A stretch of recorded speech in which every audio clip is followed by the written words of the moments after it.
Masih bersama saya Budiman Tanurjo di Satu Meja The Forum. Telah bersama saya juga Direktur Eksekutif Asosiasi Produsen Alkes, Bapak Ahyahudin Sodri. Malam Pak Ahya. Selamat malam. Oke, baik. Saya kembali ke Pak Randi Hendrarto Teguh, Sekjen Gakeslab. Pak Randi, jadi apakah dengan pernyataan ada mafia di balik importir alat kesehatan ini, gimana Anda merespon pernyataan dari Menteri BUMN itu? Terima kasih Pak Budiman. Selamat malam Bapak Ibu sekalian. Sebelum kami menjawab, barangkali sedikit saya kasih background bahwa Gakeslab itu adalah asosiasi pengusaha alat kesehatan yang anggotanya saat ini hampir 500, terdiri dari produsen, importir maupun distributor. Kami punya asosiasi saudara sekandung Aspaki, di mana ada direktur eksekutifnya, yang memang full anggotanya hanya produksi alat kesehatan dalam negeri. Sebelum saya menjawab, saya juga perlu mungkin menjelaskan bahwa alat kesehatan itu adalah bisnis yang terregulasi, regulated business. Okay. Tidak hanya di Indonesia, tapi di seluruh dunia dimanapun. Sehingga itu background-nya mengapa alat kesehatan itu sepertinya harus mengikuti peraturan ini dan itu. Sebelum menjadi isu besar ini, sebenarnya kami Gakeslab sudah dari 10-15 tahun lalu bekerja sama dengan Kemenkes, karena Kemenkes, Kementerian Kesehatan adalah partner kami di pemerintah, berteriak-teriak atau berusaha mengembangkan produksi dalam negeri.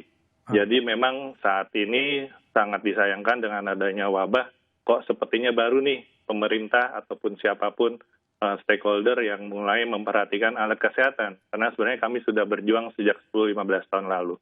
Di mana sebenarnya kami merasa perjuangan kami sejak 15 tahun, alat kesehatan itu sepertinya tidak dianggap, tidak diperhatikan. Sejak sekarang ini dengan ada wabah COVID, di mana belum ada obatnya, baru mulai terasa bahwa alat kesehatan itu adalah yang penting. Mengapa kami merasa harus menyampaikan ini? Karena itu background-nya kami tidak merasa sebagai mafia. Sebenarnya kami juga bingung. Kami harus bertanya kepada Kementerian BUMN yang dimaksud mafia bagaimana.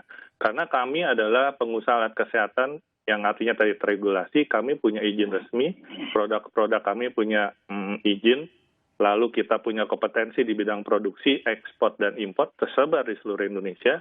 Anggota kami ada di seluruh provinsi, kita punya pengetahuan teknis tentang regulasi, feature produk, dan etika bisnis, serta jejaring luas di dalam dan di luar negeri. Pak Randi, apakah artinya bahwa Gakeslab membantah ada mafia di lapangan yang memang mencari keuntungan di tengah krisis seperti ini atau gimana? Kami tidak bisa membantah atau mengiyakan juga. Justru sebenarnya kami ingin sekali bisa bekerja sama dengan Kementerian BUMN untuk mencari siapa sih sebenarnya mafia tersebut. Karena di kami pun kami juga punya infrastruktur yang lengkap untuk mengatasi anggota-anggota kami yang tidak profesional dan berintegritas. Kami sudah mengadopsi program KPK yang namanya PROFIT, yaitu profesional berintegritas. Dan kita juga melengkapi struktur organisasi kami dengan Dewan Etik. Sehingga kami tentu sangat bingung juga ya kalau ada yang masih, atau sangat bingung juga kalau masih ada mafia di luar, yang artinya tentu bukan pemain-pemain atau pengusaha alat kesehatan yang benar. Kalau dalam fakta di lapangan Pak Randi, yang paling banyak pesan kepada Gakeslab itu, alat kesehatan itu apa? Kementerian Kesehatan, rumah sakit langsung, atau gimana sebenarnya alur pemesanannya? Ya, jadi kalau alur pemesanannya adalah memang customer kami adalah rumah sakit. Rumah sakit pemerintah, ya fasilitas kesehatan, rumah sakit swasta, klinik dan sebagainya. Oke, jadi alurnya itu pesanan datang dari rumah sakit, dari fasilitas kesehatan kepada Gakeslab, kemudian Gakeslab langsung impor kepada produsennya di luar negeri, atau ada broker lagi di situ? Begini Pak Budiman, setiap alat kesehatan yang diedarkan di Indonesia itu harus ada pemiliknya. Jadi istilah pemilik itu harus ada perusahaan yang jelas. Pemiliknya itu harus punya sertifikat distribusi alat kesehatan. Sehingga mereka itu yang mempunyai kemampuan untuk mendistribusi, karena punya kemampuan mengelola gudang, alat, dan sebagainya. Produknya sendiri sebelum diedarkan harus mendapatkan izin edar. Ini kita bicara sebelum masalah wabah ya. Oke. Jadi sesudah itu kami punya kewajiban, karena alat kesehatan itu ada 3 feature yang penting, efektif, bisa dipakai, aman untuk pasien, pengguna, dokter, dan terakhir ketersediaannya harus terjamin. Sehingga tentu kita membeli dari importir, kita punya stok. Demikian juga teman-teman multinasional yang ada cabangnya di sini, mereka punya barang dan sebagainya. Tentu kalau barang-barang yang besar yang pembeliannya setahun sekali, sistemnya hanya dibeli pada saat dibutuhkan. Sesudah kita punya barang di kita, di Indonesia, rumah sakit atau fasilitas yang membutuhkan tinggal membeli. Sebenarnya sejak 2-3 tahun lalu ada sistem yang sangat baik yang namanya e-katalog. Itu adalah sistem yang sangat transparan. Barangkali satu-satunya bisnis yang di mana pemerintah punya transparansi harga modal kita adalah di alat kesehatan, Pak. Oke, karena baik, untuk baik. masuk ke katalog harus Baik, Bung Randi. Jadi sebelum nanti Bung Arya Sinulinga akan coba merespon, sebetulnya kalau ketika Keslap mengatakan tidak tahu yang disebut sebagai mafia siapa, saya akan ke Bung Ahyahudin Sodri dulu, Direktur Eksekutif Aspaki. Bung Ahya, jadi bagaimana peran dari Aspaki untuk pemenuhan kebutuhan alat kesehatan dalam negeri ini sebenarnya gimana? Apakah memang terlibat atau kurang dilibatkan atau kurang disupport atau gimana sebetulnya? Baik, selamat malam Pak Budiman. Pertama sekali saya ingin sampaikan duka yang dalam untuk para korban COVID-19. Kemudian kami juga dari Aspaki menyampaikan penghargaan yang kuat terhadap tim medis dan non-medis yang sekarang sedang berjuang mengatasi COVID-19. Tadi disampaikan oleh Pak Randy bahwa memang bisnis kesehatan adalah bisnis yang regulated. Itu sudah clear ya, sudah dijelaskan. Apakah itu di Eropa dengan CE-nya, di Amerika dengan FDA-nya, di Indonesia sendiri Kemenkes punya apa yang namanya CPAKB, cara pembuatan alat kesehatan untuk industrinya, cara distribusi alat kesehatan yang baik, dan seterusnya. Yang pertama.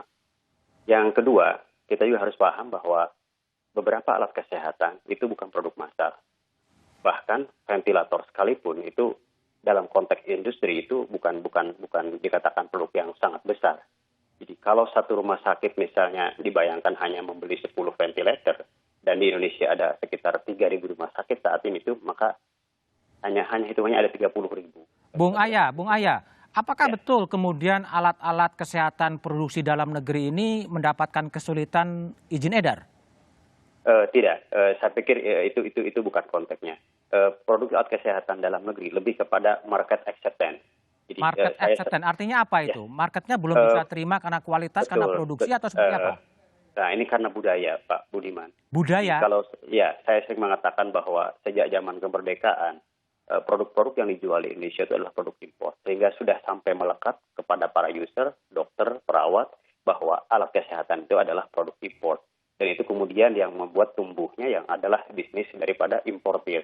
Dalam data yang dirilis oleh Kementerian Kesehatan, itu ada sekitar 1.500 importir, 3.494 distributor, dan 44.369 program terregister. Bisa dibayangkan bahwa ini yang kemudian mendorong kepada tumbuhnya bisnis yang mengandalkan pada produk impor. Sedangkan struktur ini itu berbeda dengan negara-negara lain, misalnya seperti Korea, China, atau Malaysia, di mana mereka memberikan akses pasar kepada produk-produk yang dibuat di dalam negeri.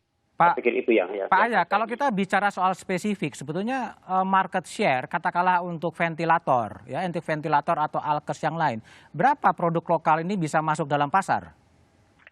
Saat ini beberapa data yang dirilis oleh Kementerian itu 10%. Baru 10%, 90%-nya itu adalah masih impor. Value of money ya, value of money. Oh, value of money. Oke. Jadi kalau menurut Pak Aya ini lebih kepada mindset dari berbagai pihak bahwa yang impor itu lebih menguntungkan, yang impor ini lebih baik begitu? Sehingga kemudian budaya impornya terus begini? Betul, saya kira itu terjadi tidak hanya di alat kesehatan, Pak Budiman. Pak Budiman bisa melakukan perbandingan dengan produk-produk yang lain bahwa di Indonesia kita selalu mengatakan bahwa produk yang datang dari negara tertentu itu poinnya kualitas bagus, bahkan mungkin dalam konteks yang lain juga dinilai lebih bergengsi. Oke, baik. Itu sudah tumbuh lama. Baik, Bung Ahya, saya kembali ke Bung Arya Sinulinga. Tadi Randi mengatakan juga ingin memperjelas yang dimaksud sebagai mafia itu siapa, karena Gakeslap mengatakan tidak bisa mengiyakan, tidak bisa menindakkan soal mafia. Dan tadi Bung Ahya tadi juga mengatakan bahwa memang mindsetnya memang mindset impor, sehingga memang produksi impor ini yang kemudian tumbuh. Sehingga mafianya di mana, Bung Arya Sinulinga? Bung Arya, Kita terputus. Gimana, Mas Bimo? Kalau Bimo gimana lihat ini? Sebetulnya nggak cukup clear sebetulnya yang disebut dengan mafia ini sebenarnya siapa? Jadi Bimo. mafia tadi kan saya katakan ketergantungan usernya, buyernya terhadap produk itu ya. Oke. Pak Randy harus tahu lah. Nggak mungkin Pak Randy ini nggak tahu. Cuma bagaimana kita atasi. Tahu apa, Bim? Ya, maksudnya tadi kan Pak Randy ini kan Gakeslab. Ada produsen, ada imported, ada distributor. Ya. Nggak Kalau tahu, kita sekarang tahu ini, apanya? kalau gini loh Pak. Kalau kita sampai masker APD aja nggak bisa, ventilator. Ya. Pak Randy kan tahu dari dokter usernya sudah di maintenance oleh produsen yang di luar, sudah disekolahkan, sudah dipiknikkan keluarganya. Jadi mereka ketergantungan. Ada dokter yang sudah umur 60 tahun, alatnya diganti, bingung minta supaya dikembalikan alatnya aja nggak bisa. Akhirnya mangkrak alat itu. Jadi yang semacam-semacam inilah sebenarnya kalau tadi ada ketergantungan yang tinggi antara produk-produk impor itu ke dalam sistem alat kesehatan kita, oke lah kalau sekarang masih kita terima mari, tapi inilah momen untuk membangkitkan kita bahwa tingkat ketergantungan tinggi itu tidak bagus karena suatu saat kita mengalami situasi yang sangat semacam ini. Baik, Mas Bimo. Jadi nggak mungkin Pak Randy nggak tahu. Baik, Mas Bimo, saya beri kesempatan kepada Mas Randi untuk menjawab. Nggak mungkin kalau importir nggak tahu siapa yang bermain dalam menjadi mafia di tengah pandemi krisis. Silakan Mas Randi. Iya, barangkali saya perlu klarifikasi yang mafia dimaksud dengan pernyataan Menteri BUMN dengan mafia Pak Arya Bima dari Komisi 6, apakah sama? Karena kalau pemahaman kami, mafia yang dianggap yang disebut oleh Kementerian BUMN kan adalah dalam rangka pengadaan importasi ya. Sedangkan kalau yang disebut oleh Pak Arya Bima adalah mafia dalam penggunaan alat kesehatan. Nah, untuk yang menjawab Pak Arya, menurut kami saat ini anggota kami kami asosiasi punya kode etik, kami punya dewan etik, hal-hal itu sudah diatur. Sudah banyak peraturan-peraturan yang sudah dirilis oleh KPK, kami selalu bekerja sama dengan divisi penjagaan KPK, bagaimana mengatasi, bagaimana juga yang namanya gratifikasi dan sebagainya diatur. Saya kira sih bukan ranahnya kami untuk menjawab apakah mafia itu kami ketahui atau tidak. Tapi yang pasti kami sebagai asosiasi sudah melakukan apa-apa yang harus dilakukan sesuai dengan peraturan dan tata kelola alat kesehatan yang baik. Oke, baik, Bung Arya udah bergabung lagi, ya, Bung Arya. Jadi tadi pertanyaan dari Mas Randi sebetulnya siapa sih yang dimaksud dengan yang disebut oleh Pak Erik sebagai mafia ini? Karena Gakeslab mengatakan nggak ada mafia itu atau nggak terlalu jelas, gimana?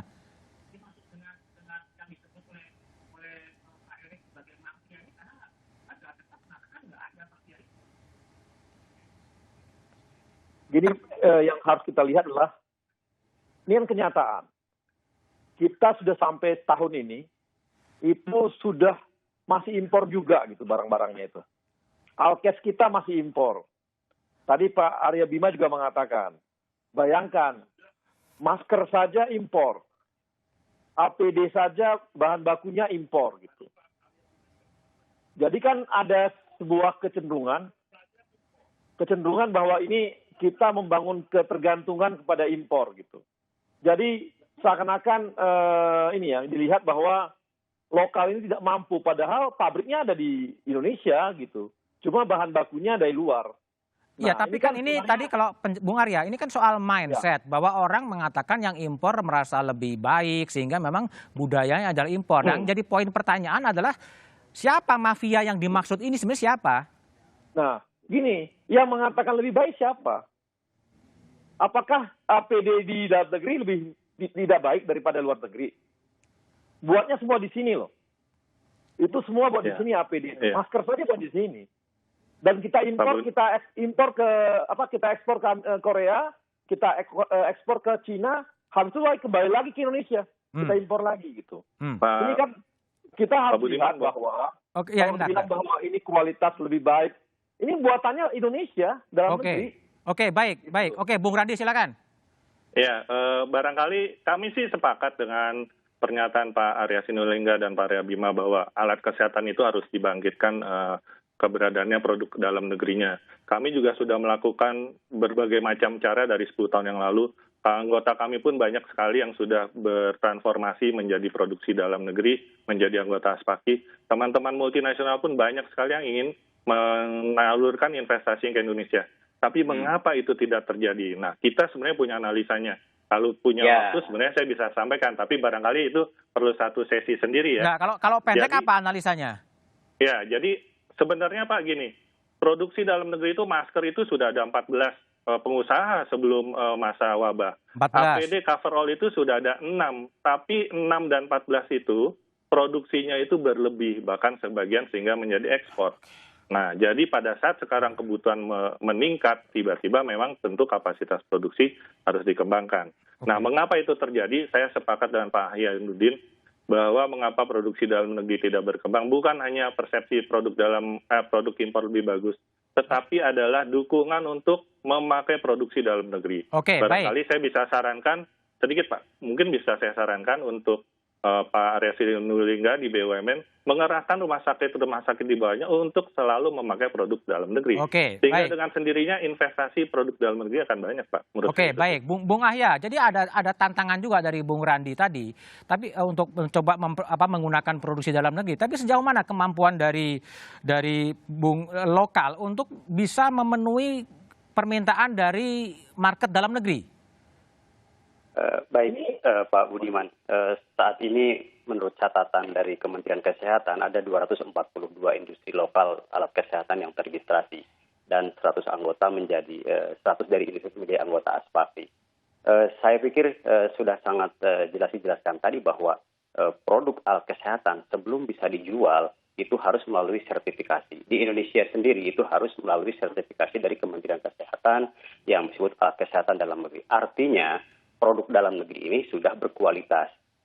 Tadi sudah saya katakan di awal bahwa yang harus dikuatkan adalah bagaimana agar ini pasar menyerap. Dan menurut saya ini butuh intervensi.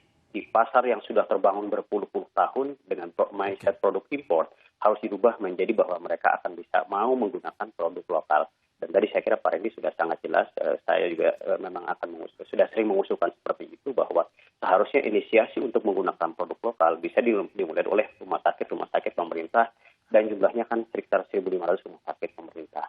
Baik ya. Bung Ahyanuddin dan Bung Randi, terima kasih telah bergabung. Selanjutnya di segmen ketiga kita akan coba bahas soal bagaimana sebetulnya alur dan prosedur importir dari alat kesehatan setelah jeda berikut ini.